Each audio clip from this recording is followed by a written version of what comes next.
Job 42. Humiliation et repentir de Job. Job répondit à l'Éternel et dit « Je reconnais que tu peux tout et que rien ne s'oppose à tes pensées. Quel est celui qui a la folie d'obscurcir mes desseins? Oui, j'ai parlé sans les comprendre, de merveilles qui me dépassent et que je ne conçois pas.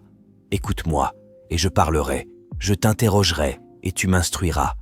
Mon oreille avait entendu parler de toi, mais maintenant mon œil t'a vu. C'est pourquoi je me condamne et je me repens sur la poussière et sur la cendre. Retour de Job à la prospérité.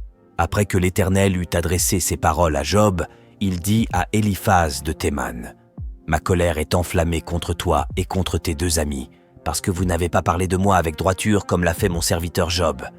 Prenez maintenant 7 taureaux et 7 béliers, allez auprès de mon serviteur Job et offrez pour vous un holocauste.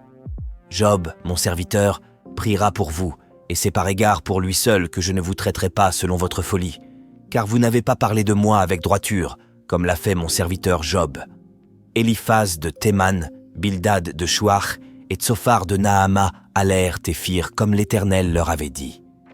Et l'Éternel eut égard à la prière de Job. L'Éternel rétablit Job dans son premier état, quand Job eut prié pour ses amis, et l'Éternel lui accorda le double de tout ce qu'il avait possédé. Les frères, les sœurs et les anciens amis de Job vinrent tous le visiter, et ils mangèrent avec lui dans sa maison.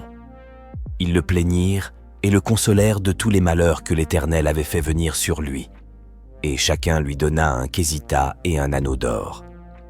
Pendant ces dernières années, Job reçut de l'Éternel plus de bénédictions qu'il n'en avait reçues dans les premières. Il posséda 14 000 brebis, 6 000 chameaux, 1000 paires de bœufs et 1000 ânesses. Il eut 7 fils et 3 filles. Il donna à la première le nom de Jemima, à la seconde celui de Ketsia et à la troisième celui de Kéren Apuk.